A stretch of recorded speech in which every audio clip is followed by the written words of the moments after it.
All right.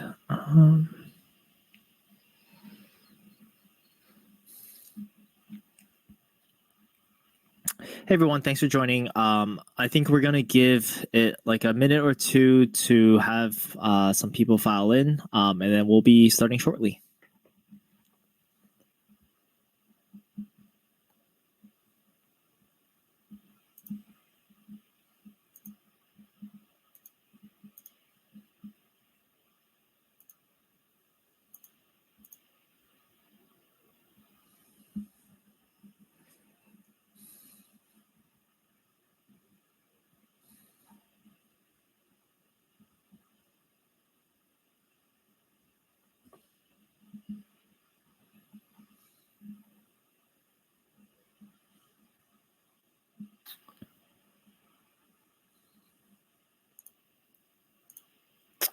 Okay, so I see there's a little over 20 people now, so I think we're ready to get started. I'm sure more will be joining us later, but hello and welcome to the Tuck School of Business session at MBA Spotlight.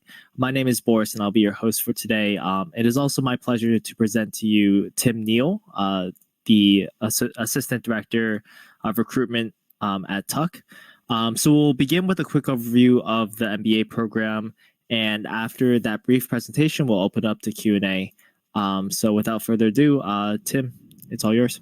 Thanks, Boris. And thank you all for joining for this session. I don't want to take too much of your time, as I'm sure these are starting to become repetitive if you've listened to a few of the schools already. But I do want to just thank you for coming to listen to me talk about Tuck for the next few minutes.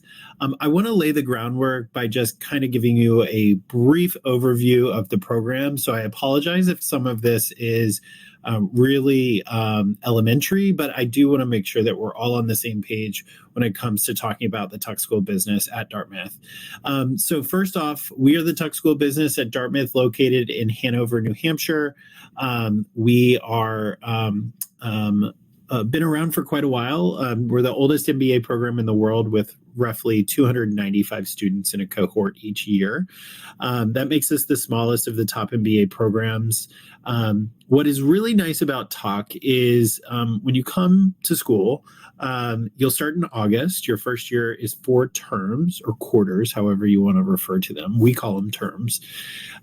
Your first term runs from August to October. That first month while you're on campus with your cohort of students, it's just your class. The second year students are still off doing their summer internship and preparing to return back to campus. You'll begin at Tuck with a 2-week Tuck launch, which will then go right into your core classes. Speaking of core classes, none of your academic trajectory is bound by a major or a concentration. You have the freedom to go in any direction. As you start to take and chip away at your core classes, you can start picking up any electives or sprint classes along the way that might be appealing to you. We ask what your goals are, your professional goals are in the application, knowing very well that those will most likely change, maybe because of things outside of your control, the market, what sort of companies are hiring and not hiring. And so we know that you have to be ready for those different types of moments, whether you're in the MBA program or you have been out for years. Being the smallest MBA program, I don't want to give off the impression that only 295 students are going to be a part of your network. We have the largest, most effective alumni network of MBA programs, and that's measured by giving rate. But backing up for a second, you'll have 295 students in the class above you, 295 students in your class, and 295 behind you. And each class has about a third of the class will have partners. 10% of each class will have families and little ones. We have residence halls on campus that the first year students can live in, and then housing for those coming with families and partners. It's really quite not just something we talk about, it's something that you live at Tuck in Hanover, New Hampshire. the sense of community.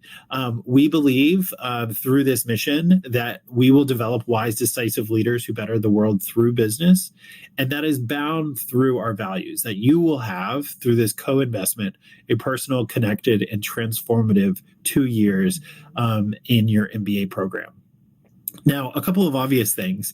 A lot of other programs have a multitude of MBA programs or specialty masters. That's not necessarily the case at Tuck. Our premier MBA is 2 years full-time in person. So anyone out there that might be looking to do an online MBA program, sorry, Tuck, not the good place for you. That's not something that we offer, or a 1-year program. This is really the type of MBA program where students are serious about being in person, connected with their classmates in small study groups, roughly 5 or 6 in each term, that are truly dedicated fully to the MBA experience. You'll be in Hanover for roughly 20 months, and the whole program is 24 months. So your first year is crafted in 4 terms, as I mentioned earlier. Your first term will start with 5 classes. That will go from August to October. Your second term, after a week break, will start middle of October. That will go until middle of December. Your third term will start in early January. That will go until March. And then your fourth term of your first year will go from March until middle of May, before every single one of our students will go off into their summer internship. Speaking of ROI and outcomes, just want to briefly touch on a few of these points. I already mentioned the alumni network. Roughly 50% of our living alums give back annually to Tuck. For comparison's sake, a university or a college program would be thrilled to have anywhere from 15 to 25% of their cohort, their alumni, giving back. This is our 5th year running with 95% or higher of the class that is graduating receiving full-time offers within 3 months of graduating from Tuck. Total median compensation for the class of 2023 was $205, with base salary at $175, and we have 100% placement for summer internships, with the average compensation being around $30,000 for those 10 weeks. Now, there's so much more that I could talk about that really enhance the learning environment, from sprint classes, which are smaller courses that are 2-week long, the 6 centers like private equity, venture capital, healthcare. But I'm not going to bog you down with that. I want to shift gears really quickly to talk about admissions before I get to your questions. So there are 4 different things that we look at in terms of admissions, and this is the answer to those questions. What are you looking for? What type of student is successful? What kind of alums are you graduating? We really, when we did this exercise years ago and surveyed our key stakeholders, these were some common themes that we were coming to: smart, accomplished, aware, and encouraging. So whether it be your essays, your letters of reference, your interview, this is the lens that we're looking at for analyzing and evaluating your entire application. Now, I'm not going to talk about all 4, but I do want to highlight just quickly 2 of them: awareness and encouraging. Awareness is something that I think you should go into the MBA search thinking about. Awareness really comes down to, do you know who you are? And we're not trying to ask you some philosophical questions. What does that break down into? It really comes down into the why. Why do you want to get an MBA, and why now? And how is Tuck best suited to get you to what those professional goals are? So really think about those questions so you can start to hone in and clarify succinctly what those goals are, and for lack of better words, really fine-tune your pitch. Encouraging. Think about the world we live in at this point. It seems so polarizing, because it is. And how do you experience and talk about difference with someone so unlike your normal circle? We are trying to find a way to bring in the fold. Our class is 44% women, 40% dual citizens and international students. we're trying to bring these diverse voices together. And in order to do that, those candidates have to have a willingness in the application to actively celebrate and support others. So really think about those two admission criteria and how you might emulate those throughout your application. Yes, SMART has a lot to do with testing and transcripts and everything to do with your background. Your accomplishments has a lot to do with your work experience, the titles you've held, the roles that you've performed in, who you have supervised or not. That is all very historical information. The awareness and the encouraging also gives us a lens into how you think about the future.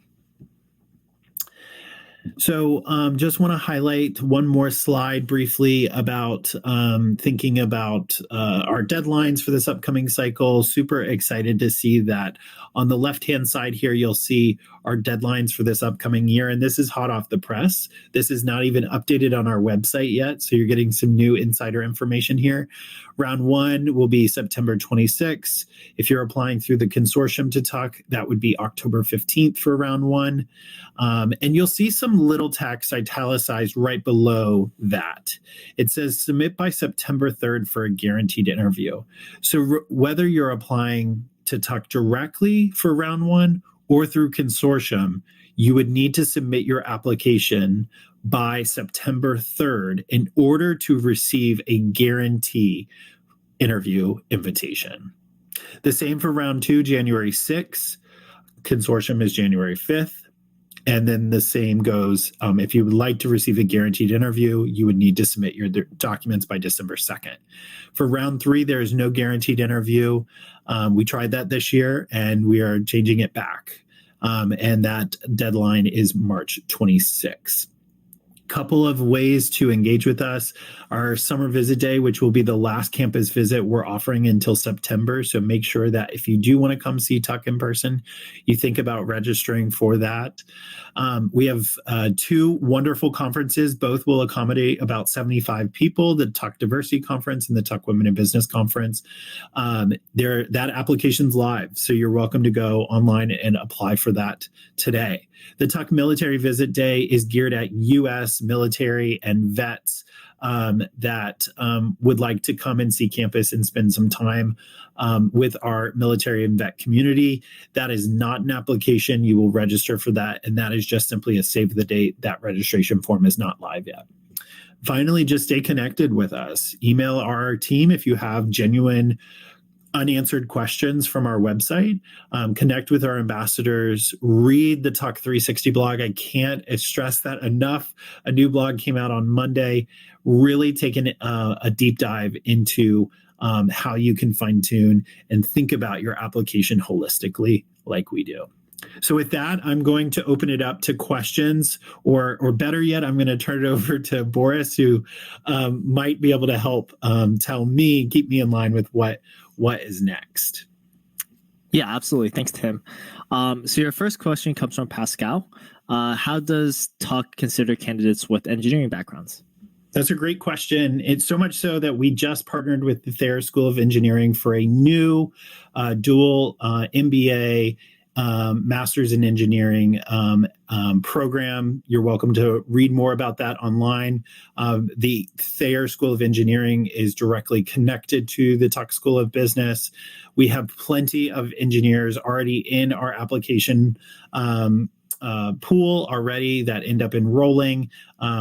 It just comes down to that why. Why do you want to get an MBA now, right? Thinking about how has that engineer background really served you to prepare you for this moment. Great. Our second question also comes from Pascal, but it deals with scholarships. So what is the range of the scholarship, and what is the criteria? Love it. Range is anywhere from $10,000. That's usually our floor for scholarships. Our largest scholarship goes up to the cost of tuition, which is roughly $77,000 per year. And if you receive a scholarship, it would be for both years. So if you received a scholarship of full tuition, you would receive that in year 1 and in year 2. You automatically can or automatically will be considered for scholarships just by applying to Tuck. So there's no separate application there. And we'll review you just like we're reviewing you for admission through those lenses of smart, accomplished, aware, and encouraging. The median scholarship this year was $40,000, so roughly half the cost of tuition. Great. Okay. So this is a question from Nawang. Basically, how does the committee consider a pivot after 15 plus years of experience? And I guess, how does Tuck support someone who's looking to pivot? Yeah, most students applying to Tuck are looking to pivot up or into a new industry. What we're looking for are key characteristics that you have an awareness, right? That word's going to keep coming up, of what industry you're looking to pivot into. Hopefully that is through experience, but it's not always the case either. When you start reaching, our median work experience is 5.5 years. We admit students with 2 years. We admit students up to 10 years. Once you start to have a little bit more than 10 years, you're really going to have to convince us as to why Tuck and why the MBA program, a full-time MBA versus an executive MBA, for example, might make the most sense for you. So in your case, I would encourage you to reach out to us to talk more about what might make the most sense for you. And then the career services team, we have one of the best resource teams out there. We have the highest ratio of, the lowest ratio of students to career advisors. So you really get a deep connection with them. They're all industry focused, but you don't have to work with just one advisor. You can work with the lot. So it's kind of like Netflix, choose your special for that day and figure out who you'd like to connect with. Great. Thanks, Tim. Okay, so our next question, can international students apply in any round, or is it limited to just round one? And then do you have the acceptance rates for international students? We don't publish any acceptance rates, but international students are more than welcome and admitted in every round, round 1, round 2, and round 3. Got it. So this is a question from Shubham. How do you offset a lower undergrad GPA apart from a good GMAT and GRE score? What would you recommend? That's a good question. First off, don't hide it. Articulate what happened. Give us context as if we were there. Really shed light on what happened in the undergraduate time. And for us, we're looking to parse out, was it avoidable? Was it something that you've learned from? And how are you making up for, outside of just having a quote unquote good GMAT or GRE score, how are you constantly stretching that muscle of quantitative ability, whether that be through HBS core or MBA math or any sort of quantitative based program, certification program, Excel studies, LinkedIn certifications. There's a lot that you can do to help boost and demonstrate to us that, one, you have an awareness of what might not be a strength, but what you're doing to also combat that. Great. So Marvelous asks, how does Tux offer support to land a job post MBA, considering the state of the current U.S. job market? Yeah, I mean, first, I get where this question is coming from, because there are lots of institutions out there that would want us to believe that every MBA leaving the world or graduating and going into the world is somehow still finding a job months, if not years, after they've graduated. I know there was a New York Times article about consulting pulling back, and I'll just give you Tuck's data. So for what we are noticing is that large consulting firms and companies broadly are maintaining their summer internship pipeline. So for this summer alone, I mentioned 295 students in a class. 50 students are going to the 3 top consulting firms for summer internship jobs. Those pay on average $30,000 to $35,000 for your 10 weeks. On top of that, we're seeing that the level of students that are coming back from their summer internship and receiving a full-time offer has dipped slightly. It dipped slightly in the fall, but we saw that pick up substantially after January, February time, once quarter earnings started to come through. So for Tuck, there's a couple of things that work in your favor. The size of the class, right? You're only going to be competing against 294 other students, right? And you're going through a variety of different interviews, and you're all interning at different places. Outside of what I already mentioned about the career services and their team, I did drop in the resources on the right-hand side, or I'm pointing to my left-hand side, the Tuck employment statistics. So you can really dive in deep to look at the class of 2023 information. We'll have class of 2024 later this fall. Yeah, we are seeing our students are continuing to land jobs. I think that if anything, this is really challenge students to think about what is my long-term professional goal and what's my short-term professional goal, and what do I need to do or give up in order to achieve those goals. It's hard to I want to ask the student, like, did I answer your question? So if you're using the reactions tool at the bottom, feel free to give me a thumbs up, but I hope I was able to answer your question. If not, dig in deeper to the employment statistics as well. Great. Okay, so can you please shed more light on the international experience on Tuck offers, such as study abroad program, or that Tuck offers? We were the first MBA program to require an ethics requirement as part of the curriculum. So every single student will take a course that focuses in ethics. A lot of those, as you can imagine right now, are around artificial intelligence. AI was birthed at Dartmouth back in the 1950s. And so AI is definitely a part of Dartmouth's blood and community. When it comes to global experience, that's the only other requirement that we have built into the curriculum. So every single student will have to reach their global requirement through a number of different ways, through your first year project, through a global insight expedition, which is like a 2-week, 10-day long trip to different regions of the world. So this next year we'll be in Australia, France, Taiwan, Chile, Copenhagen, and the list goes on. I'm not going to remember them all. Those are one ways, or that's one way to get your global requirement met. You can also do a term exchange program. We have partners around the globe that students will spend a full term on. Most students, what we're seeing now, are doing the term exchange in their second year after their core is wrapped up. Got it. Okay, so our next question is from Liam. So what are some opportunities to show interest in Tuck, but won't be in the United States until July?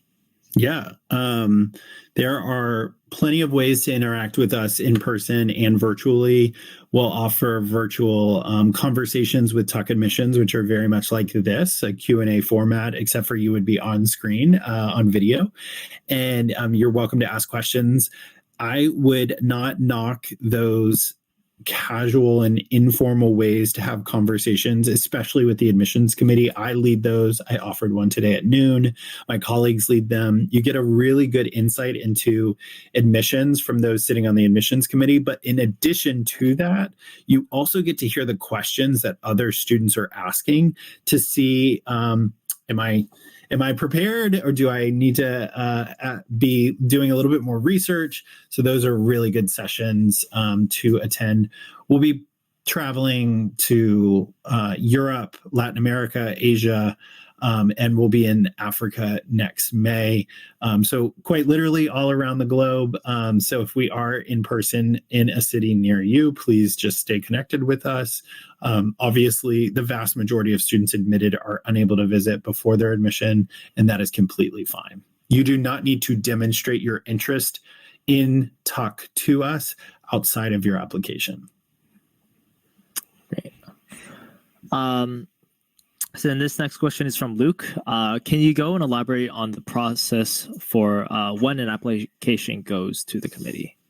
Yeah, this is actually all public and it's listed on our website. So you're welcome to go and read the candidate evaluation process. So when a file comes in, if a candidate has applied by a guaranteed interview deadline, they'll receive an email to sign up for a virtual or an in-person interview. Those are all run by second-year students that are trained and hired through our office. There's roughly 50 to 55 students.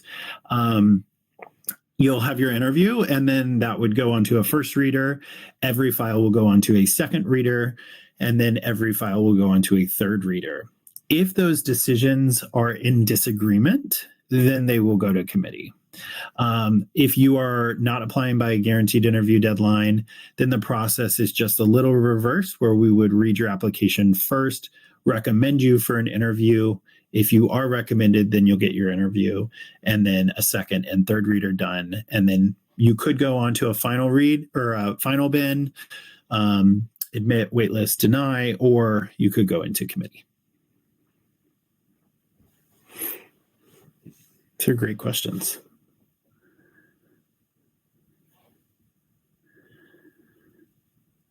Any other questions, Boris? Yes, sorry. So our next question is from Donovan. What kind of student organizations are there, and how do students typically spend time outside of the classroom? There are 70 clubs and organizations on campus. I think what is more interesting than which ones are there is that you're not charged to join the clubs and organizations like you are at some MBA programs. And I think that's something to think about. We encourage our students that are in these volunteer roles to share their experience, rather than if you were to walk up to someone who, let's say we paid some students and not others, and you were to walk up to the student who's not paid, they might say, "Oh, I'm not paid to do that. Go talk to so-and-so." It's much more organic, right? So you have career clubs, you have cultural affinity groups, you have, just a whole range of different organizations. And we encourage you to engage with the clubs sort of in threes, making sure you have one career club, one fun, just I want to go to the wine and cheese club or the outing club or snowboarding or anything like that. And then one cultural affinity club. Cool. So I think we're going to shift back to career outcomes for a second. What does the 5-year post-MBA look like for international students, especially in the current state of the market? I wish we had a 5-year, 10-year employment report. That's something that we're working on in the background right now. So I don't have specific numbers for you, but I can tell you that when you get to Talk, one of the systems that every single Talkie will have access to for life is the Career Services platform and portal, where over 500 companies from around the world that have hired Tuckies in the past. And it has data associated with when was the last Tuckie hired, what was their starting salary, what bonus, do they sponsor international students, when was the last international student sponsored. And I think for a lot of international students, you have to ask yourself this question. Now you don't really have that privilege that U.S. citizens have, where they don't have to think about this, but where do you hope to be after your MBA program? Because Tuck is a STEM designated institution, you do not have set majors or concentrations that are STEM only. You just have to take 5 or 6 classes. It's up to 15 credits that are quant-based courses for your STEM designation. And of course, as I would imagine many of you know, that STEM designation would extend your student visa for an additional 2 years beyond your 1 year that every single international student will have to stay in the United States. So definitely look at the STEM option. Great. So our next question is from Donovan. Where do Tuck grads typically end up, both in terms of industry and geographic location? It's a good question, Donovan. And excuse me for drinking on screen, but my throat and the pollen are getting the best of me. So industry and geographic location, those are almost can't be separated. So if you're in financial services, for example, and you want to stay in the United States, you're most likely going to end up in New York City. The two largest cities are New York and Boston. For consulting, for financial services, for healthcare. Those are really the drivers for those two cities. But Chicago is another one. We're starting to see uptick in Dallas, Atlanta as well in the Southeast. And then on the West Coast, the three largest cities where we have most Tuck representation is Seattle, LA, and San Francisco. And a lot of our students in tech especially end up in those cities. Great. Our next question is from Ying. What percentage of the class would Tuck fill in round 1 and round 2? So we have, I like to relate it to a bell curve. You have to do two things. One, apply when you're absolutely ready to apply to an MBA program. And that's going to require that you really sketch out. Because if you're applying to Tuck and you're applying to Kellogg and you're applying to Wharton, you really need to look at all the different deadlines, especially enrollment deadlines. So thinking about that. So we have far more students that apply in round 2. And the bulk of the class, of course, fills up from round 1 and round 2 because that's we have spots available, right? From round 1 to round 2, mathematically, we have admitted students in round 1. Those students enroll prior to us releasing decisions for round 2. We're just unable to admit as many as you go through the process. So think about that from a mathematical lens as well. I don't have an exact percentage for you. Got it. Okay, so this next question is from Siddharth. Are WES certified transcripts recognized for international students? Yes. Great. Okay, so in addition to a good GMAT score or GRE, will certifications like a PMP or a CFA give me an edge over other applicants? I don't know if I necessarily would agree with the word edge, right? You're never going to get an exact answer or a direct answer, unlike my last question I just gave you from an admissions counselor, because I don't know the context of your history, your story, right? I think you could have a CFA and have a horrible GMAT score, right? You could have a CFA and have 1 year of work experience, or that's probably exaggerating a little bit, right? But you get the point that I don't want to overgeneralize, but if you do have that in addition to everything else that we're looking for in the 4 admission criteria, smart, accomplished, aware, and encouraging, of course, that's going to support your application. Great. All right. So this next question is from Omar. So how does Tuck consider applicants who are looking for joint degrees? And then what advice would you give for that?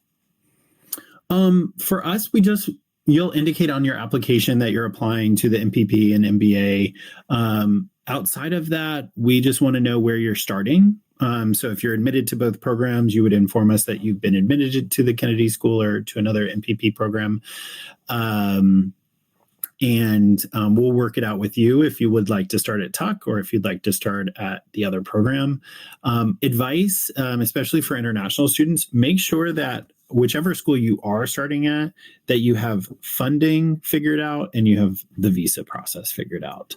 The school that you will start with will be the one issuing you your I-20 documents and working with you on making sure that all of that transitions from one institution to the other. So those are some additional points I would stay focused on. Great.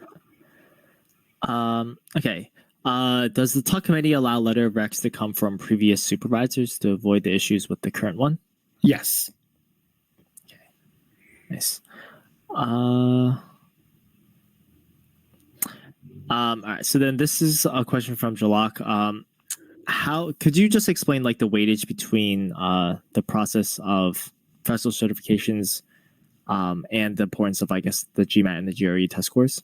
Yeah. So I've worked in higher education for 12 years, and we never have had a weighted system. So if you have, let's say, a 635 on the GMAT Focus, 3.1 GPA out of a 4.0 scale, and you have a CFA, we're going to look at each of those within the context of the work experience, how long you were working, what roles you held, and try and better assess how was this previous educational experience you had complemented in your work experience, and how is that work experience going to complement your educational experience that you're going to have when you come to talk. So we have all combinations. You could have exact same test scores, no CFA, one student gets admitted, another student doesn't. A lot of this also comes down to how you tell your story. Do not sleep on what are your short-term goals? What are your long-term goals? I do know that one thing that we will be adjusting this year is we are asking for clarity specifically on what are your short-term professional goals and what are your short-term professional what are your long-term professional goals and what are your short-term professional goals? So really honing that those answers down. So yeah. Great. Okay, so what support is given to students who want to change careers? If someone is confused among a few career fields, how will the tuck or the internships help? Yeah, I think the misnomer for some is that you'll get to an MBA program and you'll have all this time to figure it all out. And I want to be real with you that at Tuck and at a lot of MBA programs, you do need to have a general sense of the direction you would like to go in. That being said, you can absolutely explore a few industries. And the beauty of doing that in a program where you're not bound by majors or academic requirements outside of the core, you're allowed to choose the electives you want to take. You can get involved in all the different centers and clubs. You can go to every single recruiting event for first-year students as you would like. That's how you're going to start to figure out some of the basics. Do you like the work-life balance of an investment banker? Do you like the travel that comes with consulting or not, right? Not every consultant travels. So you'll get some of those questions answered. And then there will be some things that are beyond your control where you won't be able to some of that will be answered for you. Like, will you stay in the United States or will you go back home? Do you have a family to consider? Is there a particular city you would like to be in?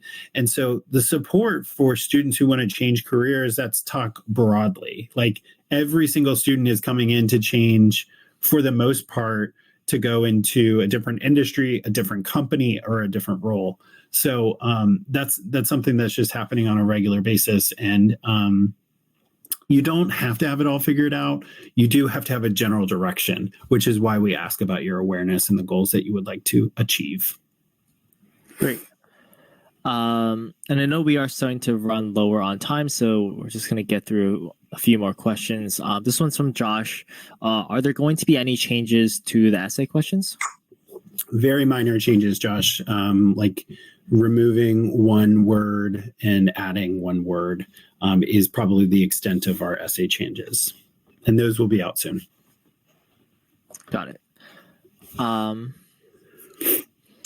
And then Bono asks, how to improve the profile in case we are waitlisted before the interview? If you don't receive an interview invitation and you are waitlisted, that's a good sign. It means that everything else in your application was strong, and this is also the hard part with a waitlist. You can't control who else applies, right? So don't get bogged down in the idea that something is wrong just because I got waitlisted. I will sort of shed this light. we try not to waitlist students before they're interviewed. We try to interview as many people as possible so that we at least have that data point before we waitlist someone. Great. All right, so then this might be our last question right now, but Paris asks, how does the program integrate real-world business challenges into the curriculum?